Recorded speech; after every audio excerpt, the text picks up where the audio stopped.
Olá pessoal, tudo bem?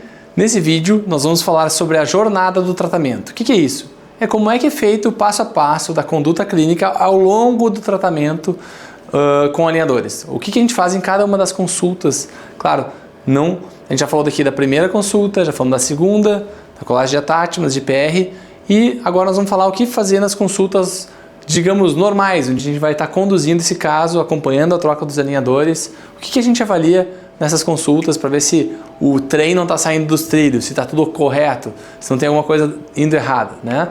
Basicamente, essa rotina de atendimento, ela é bem repetitiva, se for olhar assim, mas cada paciente é único e não torna nada repetitivo. Mas, basicamente, quando a gente chega o paciente para essa consulta, primeira coisa, a gente vê se ele está usando o alinhador, né? A gente confere de novo, eu sempre gosto de perguntar, como é que tá? Tudo bem? Está usando bem as plaquinhas? Porque a gente depende dessa colaboração do paciente, né? Então ele tem que estar usando o alinhador para a gente ter sucesso e velocidade nesse tratamento.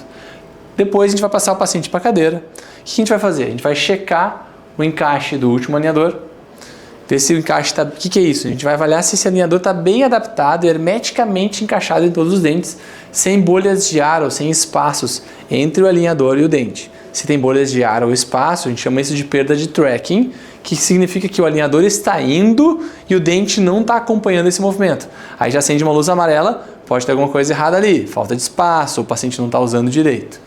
A gente também pode olhar o último alinhador até a integridade dele. Se o paciente está cuidando do alinhador ou está chegando muito sujo, né? É importante dar essas recomendações para o paciente. Aí nós vamos ver, eu gosto muito de estar atendendo o paciente e abrir na minha televisão o Click Cloud com o software aberto. Então se o paciente está no alinhador 15, eu gosto muito de na TV deixar o estágio número 15 para ver, olha, eu estava distalizando o molar aqui, abrindo espaço entre molar e pré para corrigir uma classe 2, por exemplo. No 15 já abriu 1 milímetro, eu espero que em boca já tenha aberto ali um 0,5, 0,8 milímetros. Então a gente tem que checar se o movimento em boca está condizente com o nosso movimento previsto lá no software. A gente checa se os attachments estão íntegros ou se eu tenho que colar mais algum attachment. Por exemplo, posterguei o tratamento para colar os attachments dos premolares, em um caso de curva de SP, e agora eu percebi que o alinhador está ficando afastado dos premolares inferiores. Opa! Quer dizer que eu estou perdendo a ancoragem e não estou corrigindo essa curva de SP. Eu estou perdendo o tracking. Então eu vou aproveitar e vou colar os attachments nessa consulta, né? Então a gente cola attachments. A gente já falou sobre isso no módulo de colagem de attachments. A gente vai checar os pontos de contato, tanto interproximais quanto oclusais. É importante, gente, com o alinhador, contar. A gente está mudando essa oclusão do paciente, às vezes tem algum contato prematuro oclusal que precisa de alguma atenção. E os contatos interproximais, fundamentais em caso de apinhamento, é que tenha, se a gente programou IPR, que seja feito e a gente confere com o fio dental. Se o dente ainda está muito apinhado e não tem espaço visível, talvez a gente tenha que fazer um pouco mais de desgaste interproximal para esse paciente ter sucesso. Então a gente vai lá colar os attachments e proceder a esse PR a mais se necessário. E aí então, se isso não for necessário, a gente vai tirar o alinhador que ele está usando, vai olhar se está tudo ok. Nos casos que está tudo fluindo legal, que é a maior parte das consultas, é muito rápido esse atendimento clínico. É diferente do aparelho fixo, tem que remover os fios, remover os elásticos, remover mola, elástico em cadeia. Normalmente a consulta é muito rápida, né? Quase a gente não usa instrumental nessas consultas, porque a gente vai abrir o pacote do próximo alinhador, tirar o alinhador que é atual, vamos encaixar esse próximo alinhador e aí vem uma dica. Sempre que a gente encaixa um alinhador no paciente, vocês vão ter, com o passar do tempo, vocês vão ter um feeling, assim como vocês têm quando vocês encaixam um fio metálico, quando a gente leva e encaixa esse alinhador, a gente sente o lado ou a região que ele está fazendo mais pressão e a gente consegue ter uma leitura em boca se esse alinhador está bem encaixado e está exercendo a função adequada. Uma das coisas que ocorre também interessante com o alinhador, às vezes ele fica embaçado, né? Quando ele está seco e leva ele em boca, às vezes aquele plástico embaça.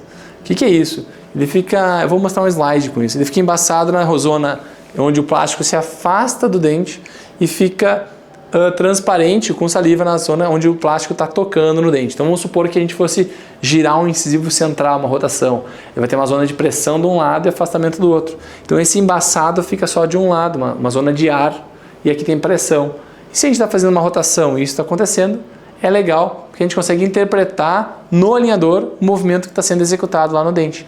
Por exemplo, o torque, ele vai ficar tocando na cervical e afastado na incisal. Então é bacana, e olha que legal isso. Quando a gente bota em boca, a gente percebe, puxa, está acontecendo. O movimento que eu previ lá no computador vai ocorrer em boca. Isso é super interessante.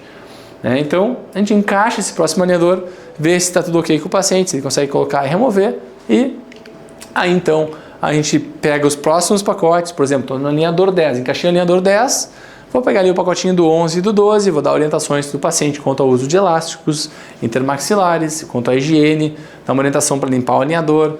Às vezes é interessante, quando a gente checa os attachments, depois de muito tempo de uso, o attachment pode começar a ficar com alguma pigmentação em volta dele. A gente pode fazer uma profilaxia com taça de borracha, né? E pronto, terminamos a próxima consulta, orienta as datas da troca dos próximos alinhadores e agenda a próxima consulta com uma data condizente após o uso desses próximos alinhadores. Então, se eu vou entregar para ele o 11 e o 12 e ele vai usar 10 dias cada um, ele vai sair usando 10, o 11 e o 12, e ele volta para minha consulta em 30 dias.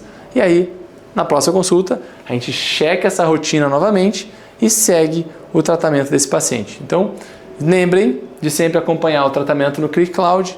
Aqui a gente tem as fotos do paciente, olha a foto, olha se está evoluindo, mostra para o paciente o ClickCloud porque ele se sente motivado. Às vezes os pacientes até esquecem como é que estava no início do tratamento, a gente vai lá, bota no início e mas é que estava torto mesmo, né, doutor? E a gente vai ali e mostra, olha como é que está, estamos na metade, continua usando, incentiva o paciente a estar usando bem esses aparelhos que a gente vai chegar no objetivo e ter os melhores resultados.